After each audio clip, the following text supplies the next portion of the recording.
Hello and welcome to the Community Cafe by Pangea. I'm your host today, Vanessa Villa. I'm a dev advocate here at Pangea, and today we're going to be spotlighting our recent developer advocate. He's fresh out of college and he's super excited to hit the ground running. We have Pranav. So, Hello. Hey, confetti. You might have seen some of his posts on LinkedIn about a Redact CLI, something about Star Wars is coming soon. And he was also the idea behind the now viral tat video about phishing attacks. So if you haven't checked that out, please do, and I'll link it in the description below.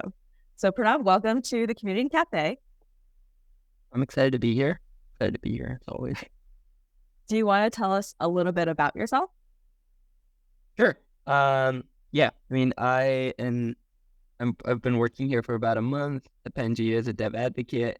I just graduated from college, from the University of Maryland, did math and computer science. And before that, I worked as a dev advocate at another key management enterprise called Dallas. Did a bunch of stuff there, dipped my toes into what dev advocacy could look like, got really excited about it. But before this, when I was in college, I ran an ed tech startup, where I led all the technology there. We raised a pre-seed and a seed round of funding, and then I exited out of that and then joined the key management company. But yeah, outside of that, I am a musician. I do play the flute, and a couple of percussion instruments, and yeah, that's a bit about me. So I guess what first got you interested in kind of like dev advocacy or DevRel roles? Yeah. No, it's a great question. I should have prepared for this interview, but I think to start off, it was I was really, when I was in high school, I was engineering a lot of stuff, writing a lot of blogs, posting stuff. And my Twitter was kind of dead at that point in time, but I was just being this, this young developer learning stuff and kind of, posting it out there. And I remember, I think about 6 months after I posted this one blog, which was how to configure GitHub webhooks with PHP. I know, no judgment there, but once I configured that, I got a message from some random guy in Norway being like, "Hey, I saw your blog. I can't get this working. Is there a way to do this?" And I'm like, "Wait, hold up! I wrote this 6 months ago when I was a new programmer, and you're trying to implement this? That's nuts." So, anyways, but I think after that, I kind of got that. I was just like, "Oh, this is actually pretty cool. Being able to use a part of your engineering side, but at the same time being able to do stuff externally facing and kind of get other developers to write better code, write better applications and build stuff much better and use your knowledge as well." So yeah, that's what got me excited in it. So it's kind of really more like the helping out, the using your engineering skills to really help people achieve their goals. I also at one point kind of also realized that I wasn't a person that was really gonna be I wasn't really a person that could engineer the best algorithm to solve a problem. Because I really was really bad at lead code, was really bad at a lot of stuff. So that's why I was kind of realized that I probably would never be able to be a great engineer. But one thing I really liked doing was I really liked teaching people stuff. So ever since I was in college or even before that, I used to teach people stuff about cryptography, math. I'm also a cryptography geek. So I realized that the mix of those two skills was where I really loved doing stuff, and I was really happy. So and once I did my first DevRel role, which really wasn't too much a DevRel, but it was a lot of fun. So that's what kind of got me to keep going towards that. Gotcha. And do you want to go a little bit deeper as to like why cryptography is your passion, I guess? Because when you joined it, like as we started getting to know each other, that Yeah. kept coming up. I think like every conversation we had was like, A, I want to learn how to video edit, and B, I'm a cryptography geek. So anything with cryptography is gonna be in my wheelhouse. Yeah. No, I mean, if you ask me today what my favorite product is, it is Mold. So because I kind of love I love key management, that I still think it's very cool. But the reason I love cryptography is because if you think about it, it's such a cool concept. The fact that, like we both are chatting and, like all of these packets are being like encrypted, sent over another encrypted line, and, probably through some HTTPS protocol and being received on your end. And it's nuts how simple it's become. And one thing I really loved was, so I mean, I was like a number theory geek. So I mean, I basically I started learning number theory, and which is basically the basics of number theory is just like modular arithmetic, and then there are like properties of that. Um, but kind of, I mean, when you learn things like, for example, something as simple as, like we all use public-private keys today, to exchange messages, right? And the goal of these public-private keys or asymmetric keys is primarily so that, we don't have to like meet up and decide on a single shared secret or a shared key. And if you think about that, the way it's done is it's done using something called a Diffie-Hellman key exchange. And the Diffie-Hellman key exchange, or it's at least one of the earlier versions of how it used to be done. And the Diffie-Hellman key exchange uses some simple modular arithmetic, for the both of us to have our own secrets and our own like public keys, and for us to both agree upon a shared symmetric key. So with me sending my public key over to you and you sending your public key over to me, we can agree on a shared symmetric key, and that's how it works. So that's like every time you send a WhatsApp message, there's some kind of a Diffie-Hellman key exchange that goes on to agree upon a shared symmetric key through which they can encrypt every text message that goes out. So when you think about that from a high level, it's just mind blowing, as to like the amount of stuff that's gone through over the years and been added to cryptography.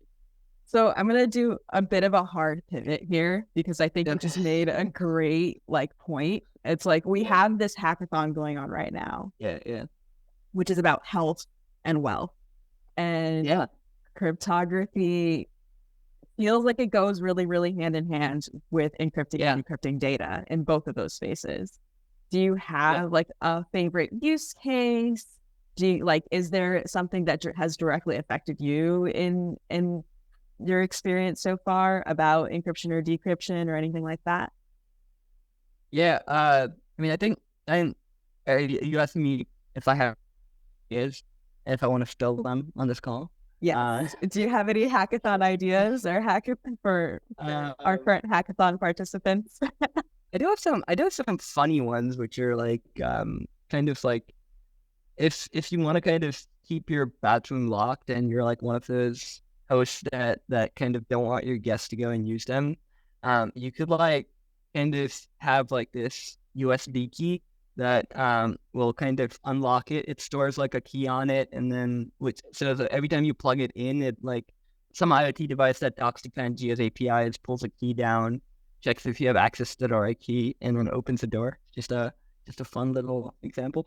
But I guess more of like a real practical use case, I guess, is I mean, literally anything doing with financial information today is you would probably want to encrypt it. So I mean, something if you're building, like a wallet app, if you're, so a wallet app is actually a wallet app with ChatGPT is like, I feel like one of the more underutilized areas. Like there are tons of like apps that help you like connect your account using Plaid, which is like a service that talks to your bank account and fetches information. But there's like very little, projects out there that are actually like, using like ChatGPT or stuff like that on that data. Yeah. So So like a great use case, I think, if somebody wants to build this for a hackathon, it's free, you can take it. Is basically like connecting to Plaid, fetching, your bank account details and kind of running and basically once you fetch those bank account details, you can use our Redact APIs. Our Redact APIs will help you like remove any financial information like credit cards, any identifying information about you as a person before you send that to GPT-3.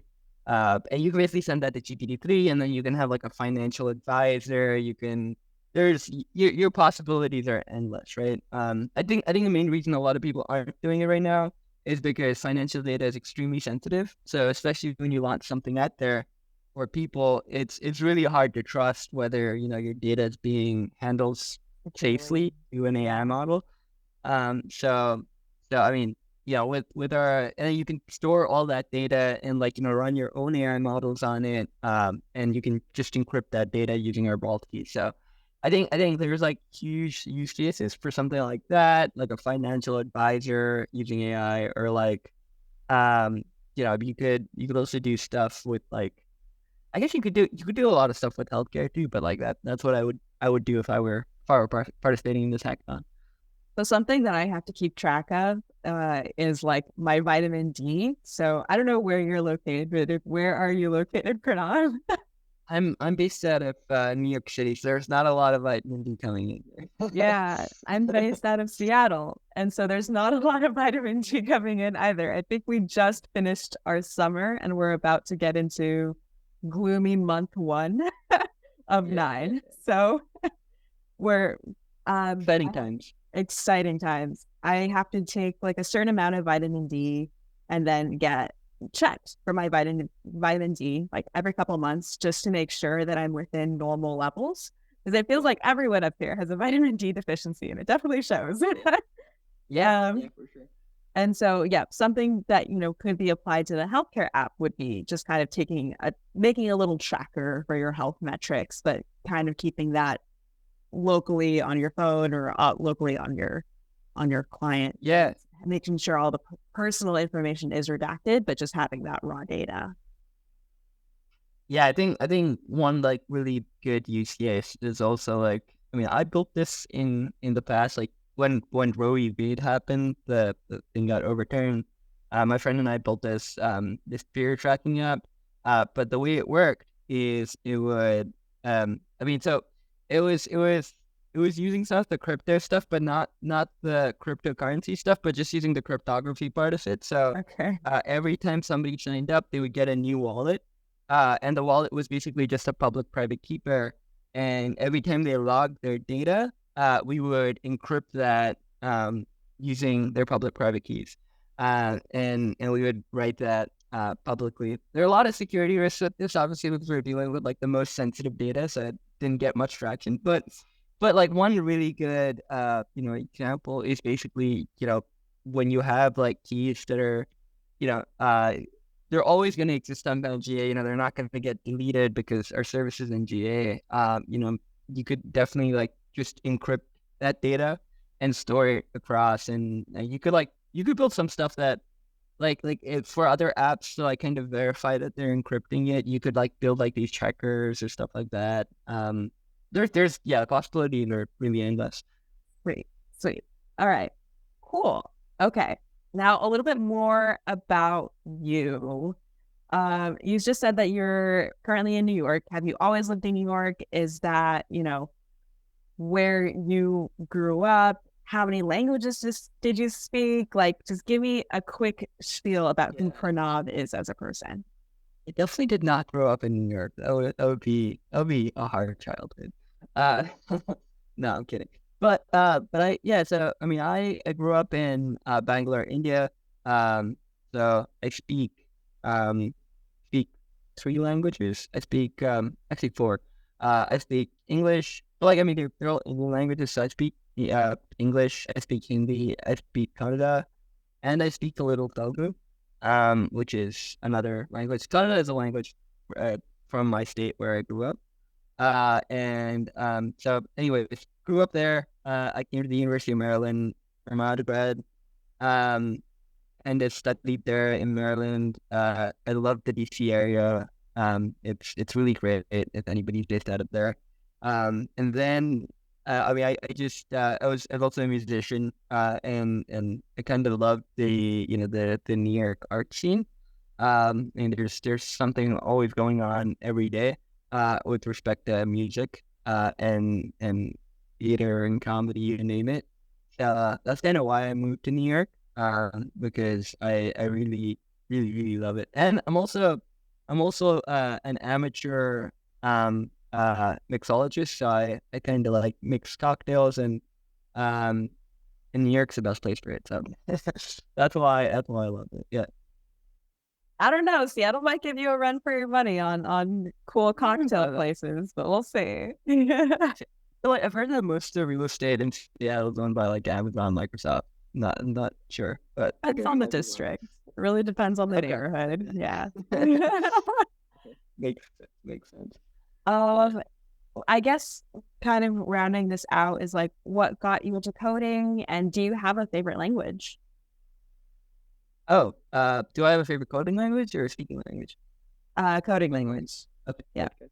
Uh, but yeah. So I think I started getting into coding actually through Arduino boards, and like just like everybody else gets into it, but or at least everybody that was in the 2000s gets into it. Yeah, They I was gonna say I heard that developing resonates deeply.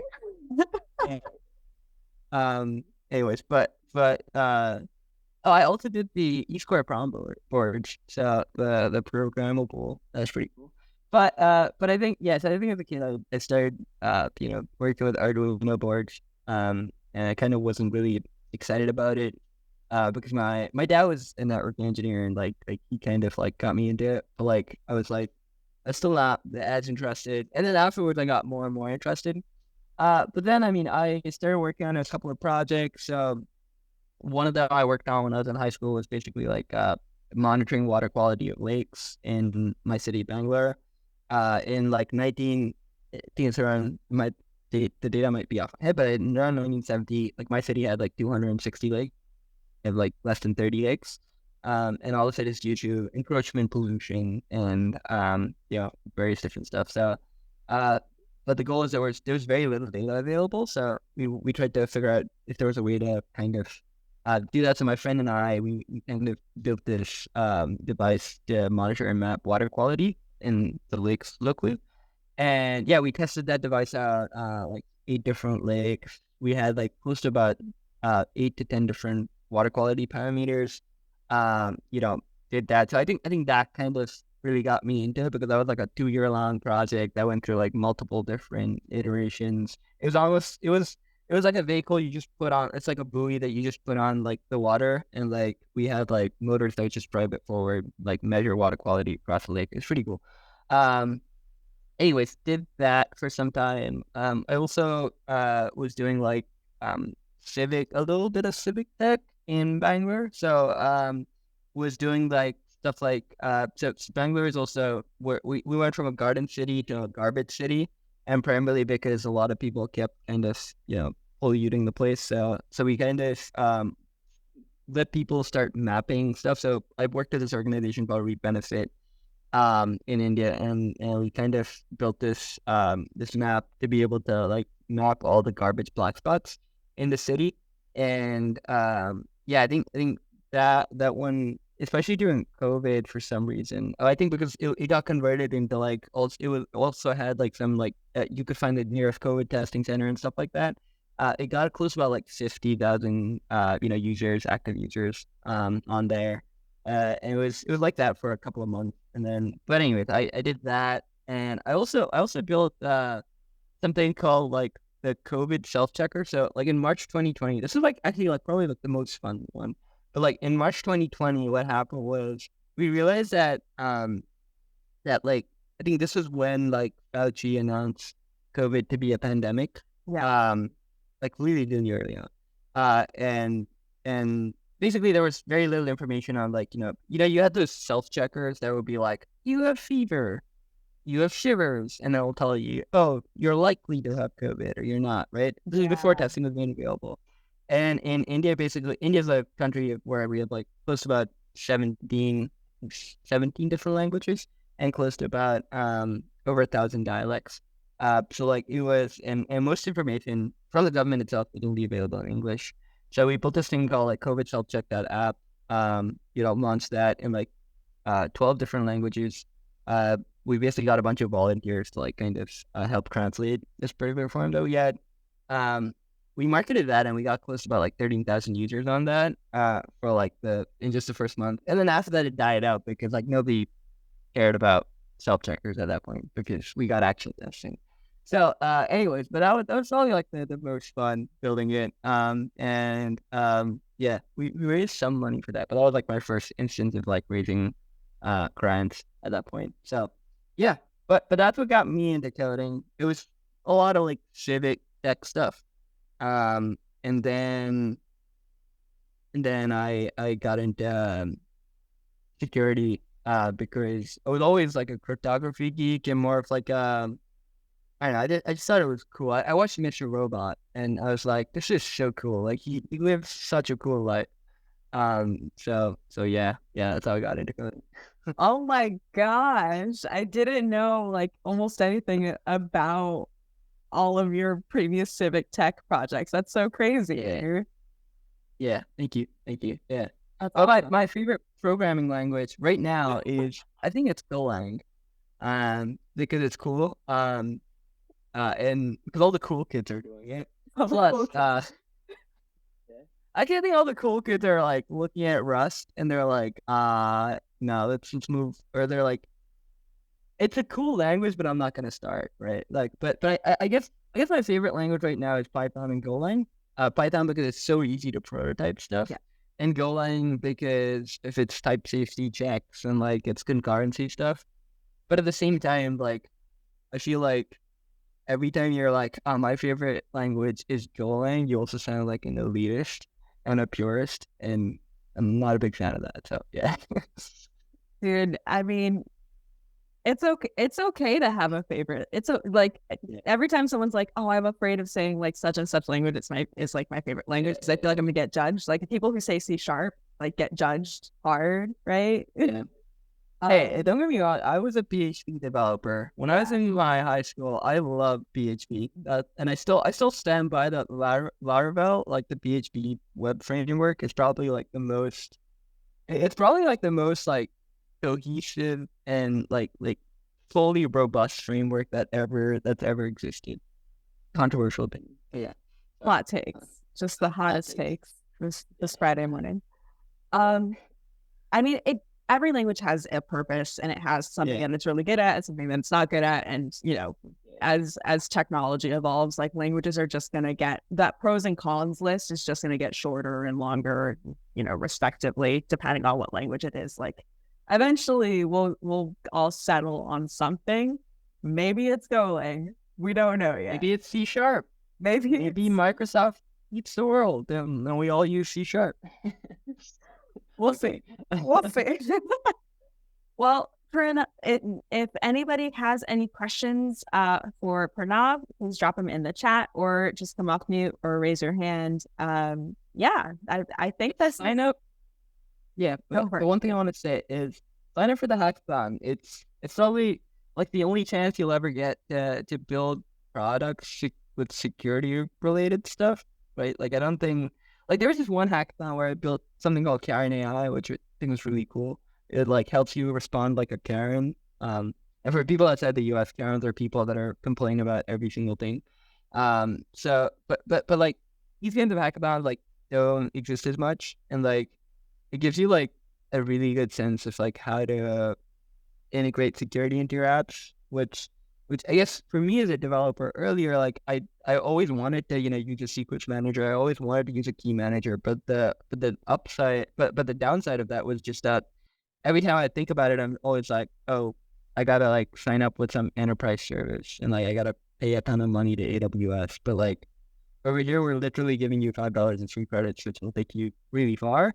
And like it's so easy to use. Like you have tools like the Pangea CLI, which will like let you do secrets management easily.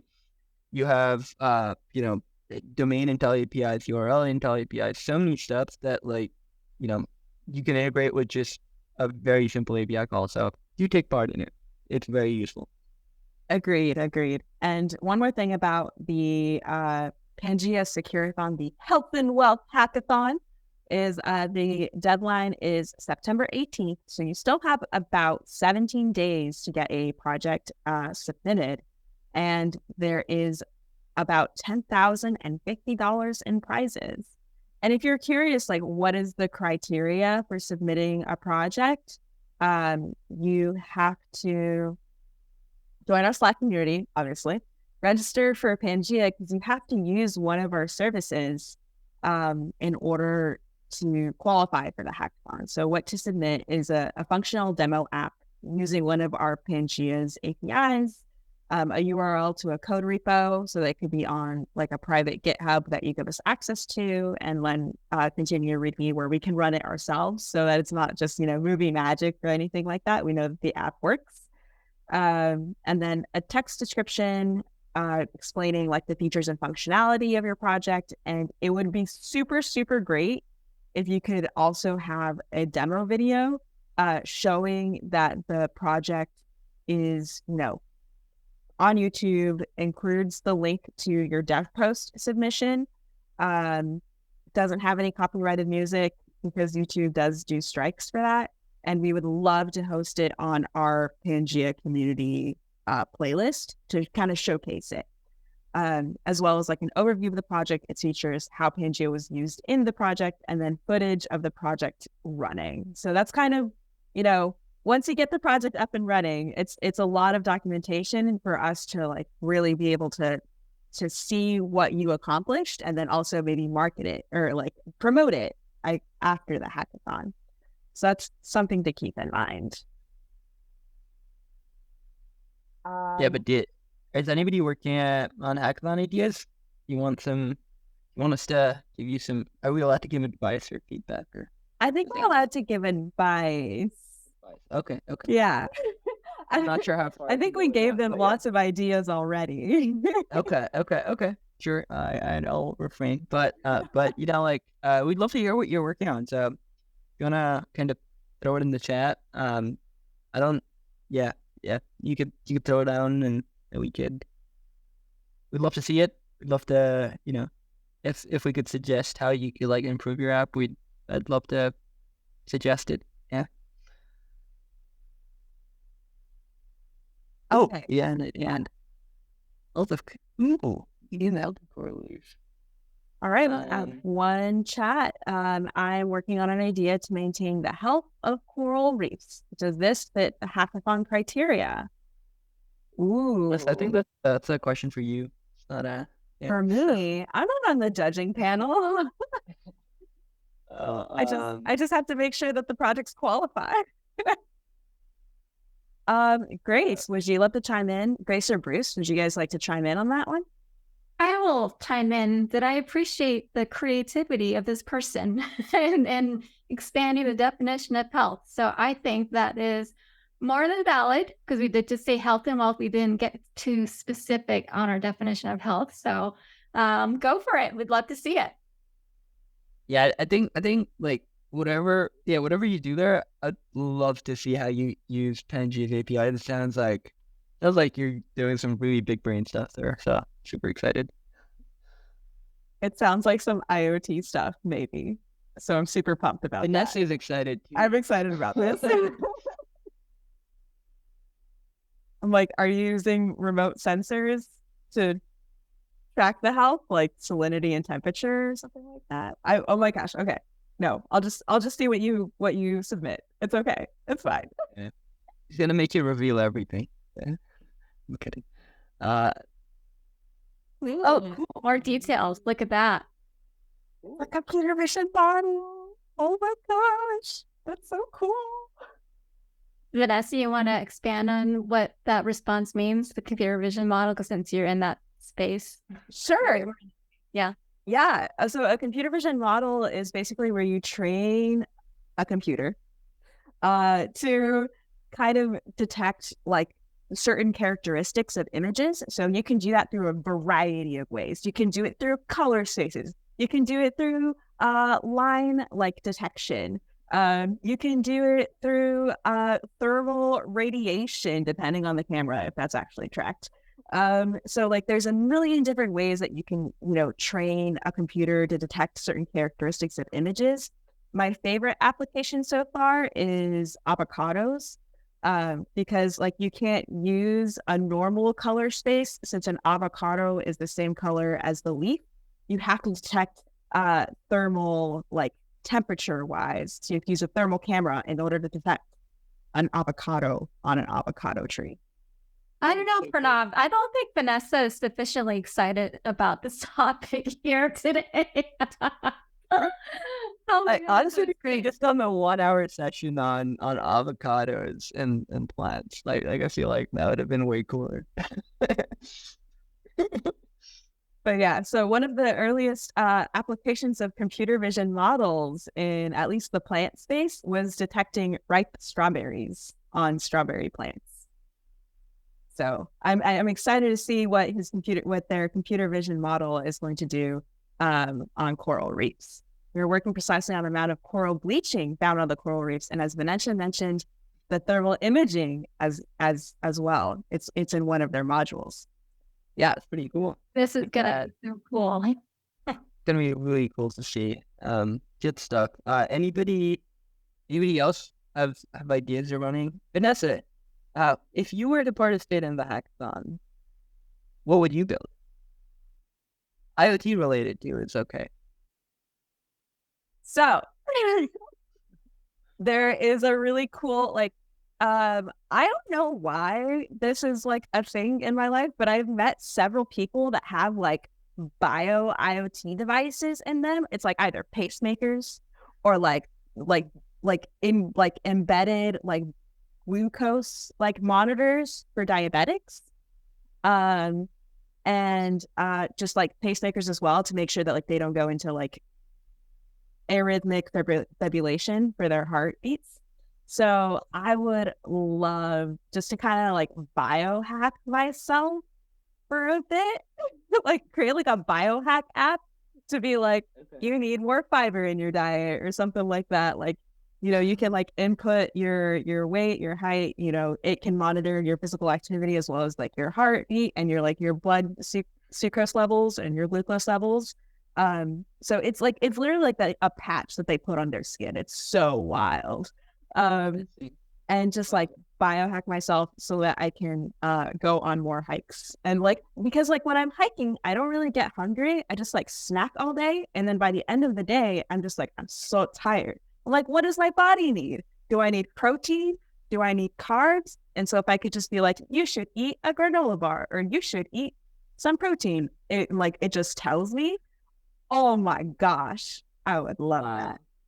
Yeah, no, I agree with that. Actually, I need one of those because I get sort of borderline hypoglycemic and then I can't think anymore until I get food. My brain just goes to food. Where's the food? But I probably needed the food or whatever well before my brain starts to stop and say, don't do anything until you get food. Yeah. Did it answer the question in the chat? So I think the question was basically the computer vision model has been built before. The hackathon, does it violate the hackathon criteria? No, I'll take that. It does not, as long as you actually include usage of one or more Pangea APIs as part of your submission. It has to use our APIs as part of the submission qualification. I'm sure there are many, many scenarios in which you could use many of our APIs in there. So we're looking forward to seeing how you use Pangea there. Agreed. Totally agreed. When I heard the theme, healthcare, I was imagining a lot of healthcare apps exchange documents. And that's what immediately comes to mind with the Pangea APIs to help you safely exchange documents. And our file scan just went beta today. It's a preview. It's available to look at, but we have all the intelligence APIs that we've had all along, right? So it makes it quick and easy to scan any documents that you're users may be exchanging to make sure that you're safe for your environment and safe for each other, whoever's consuming it, immediately comes to mind. So Bruce, you are one of our wonderful product managers on the team. We're going to put you in the hot seat now. What would you build if you were one of the hack participants? Well, like the funniest thing that came to mind for me was like looking at Pranav's Karen simulator, and I would combine that with Vanessa's, what I want to eat, so that you can actually complain like a Karen about what it suggests that you eat. That is so But- cool. But I love, Pranav, you're talking about using the fintech APIs like Plaid, right? And applications with that, like you mentioned, that use our Redact APIs to make it so that you can safely and comfortably exchange information is really cool, right? That's the power of the Pangea APIs, is you can feel comfortable, just like I mentioned with the healthcare stuff. It involves exchanging documents, and you can make sure that those exchanges are safe, and just feel free to concentrate on the business value of your app. Yeah, I agree. I think there's another question about having a business-related criteria. I mean, I think it's awesome when it's like a viable business idea, but like it's not a direct criteria, I guess. It's like it's definitely a bonus. Yeah.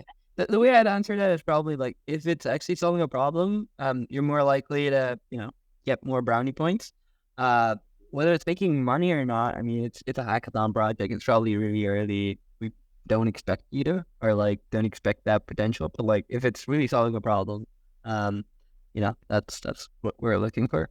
But think that would motivate you even more, right? Didn't one of our previous hackathon entrants start monetizing one of their apps, I believe? The one that was doing safety checking for spam and phone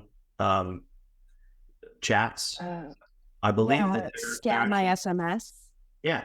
Scan my SMS. I think what is en route to start monetizing. Yeah, like they're launching it as a product. Great. So if you could, in the meantime, put in a little bit of a plug that if you put in an entry and what you actually want to do a startup, we have a startup program that you can apply for where you will get extra credits to use in terms of the support you get for API usage while you're building your startup idea, and you would get access to us for some mentoring, as well as, of course, Q&A around sort of your technical questions around usage of our APIs. So keep that in mind. If you find that there's a there in your potential business idea, we also have a startup program. Great. Since you put everybody in the hot seat, we'd love to hear from the CMO to see. You've been a developer in the past. Would love to see what idea you would have if you were participating in this hackathon. Oh my God. Well, I'm a recovering developer. That's a hard question for me today. And I've worked across fintech. So you guys talked about Plaid. I worked for Yodlee. So Plaid is a Yodlee competitor. So be chasing down my friends that are using Yodlee's APIs and the Plaid APIs, and making sure that they're thinking about, our often, of course, features, because a lot of people are building consumer-based applications, right? You want to keep your consumers safe as you're logging into their application. Using Redact, of course, super important, so that you're not storing highly sensitive information in the wrong places. Embargo, because there are probably some countries for like financial services that you don't want to be doing business with right now for a variety of reasons. We have so many things. Application logging, especially in financial services, especially in healthcare, you got to use those things. But what would I actually build? I really liked Vanessa's idea because I really truly need something better than my current smartwatch, which has been great and gives me some data, but I would love to have a little bit more. There's actually, I'm an investor in a health aggregation startup. So equivalent to the way that Yodlee and Plaid aggregate financial data. They have a platform that aggregates health data. So all the different like health platforms that are out there, the labs that you might be going to, the other like home related like healthcare data that you might be subscribed to, all in one place, so that you can create application solutions to help that consumer or other person who gives you access to those accounts, just like you have to grant access to your accounts to Plaid. Thoughtful and meaningful advice for your healthcare, thoughtful, meaningful advice for other things related to your health data. That all needs a lot of security, right? Because we don't want our healthcare data getting out into the wild to the wrong people. So I think that's what I would do, is build something around that. But like I said, I'm a recovering developer. The last thing that I coded was a Roblox game with my kids. So I was coding in Lua last. So I don't know if that qualifies. That definitely qualifies. That definitely does. Yeah. I was thinking about Vanessa with your idea. We could probably like add something that will tend to like if you don't like eating a lot of proteins or some particular food, it could like bully you into eating it. Yeah. And you could do all of that securely. That would be a lot of fun. I definitely need to get bullied into eating like more Brussels sprouts and broccoli. Like, there we go. I found a user. Brussels sprouts, you just need the right recipe. I'm sending you one today. Please do, because I currently, like, I'm trying to do like the balsamic vinegar, and I mix the Brussels sprouts in with some bacon and like try to do it that way. If it's nice and crusty, you have to stick in the oven and brown it just the right way with some olive oil and some pecans. And there's so much that you can do with like the smart oven stuff, right? I can't remember what it's called. This very expensive smart oven device, and it detects like what you've stuck in there and helps you think about like how to bake or cook it. And I don't know if there are security things around that. Oh, but there would be security things potentially around your cat's healthcare data. You might consider if you're doing stuff around like pet data that you don't. You have a cat as well? Wow. Yeah, I have a cat. He's always kind of around. I have 4 cats. You have 4 cats? Yeah, they're all sleeping right now. Yeah. Can you take this one too and make him go take a nap? He's been up since 6 a.m. Wow. Yeah. Mine are too lazy. I'll trade you.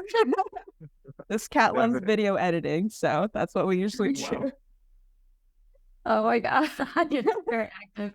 How did you get 4 cats? I've been thinking about getting another one. I mean, it happened momentarily, honestly. And it's been like, I got my first cat in 2016, and it's been like 6 years now. A new cat every year, or just like all new, like they just kind of came to you, you found them? I found them mostly astray on the street. And now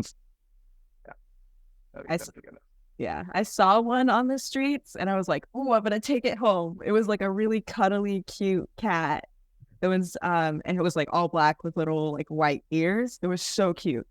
And I was like, I'm gonna just take it home. My car is right here. I'm gonna pick it up and take it home. And then I saw that it was microchipped, and so I was like, okay, it's just someone's cat from the neighborhood. But I was so close to just being like, I'm gonna take this cat. Anyways, that was cool. Yeah. But yeah, happy to answer any other hackathon questions if you guys have any. That's why we're having these community office hours. But outside of that, thank you all for joining, I guess. Vanessa, if you want to have any closing notes. Yep. You can find all of us on Slack.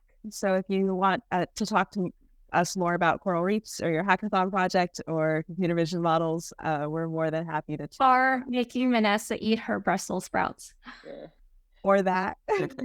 Also, we have a Twitch stream coming next week where we'll be building a simple app. It'll be pretty fun because it'll be me writing code with Vanessa and yeah, we'll be building a fun little app for using Pangea APIs. You could probably use that. Probably don't use the same app, but like you could use concepts from there to implement it in your own app. And yeah, we'll be there answering questions. So yeah, keep an eye out on Slack. We'll post a message and we'll be doing a Twitch live stream. So yeah, excited to see you all there. Awesome. All right. Thanks everyone for joining, and hopefully we'll see y'all next week.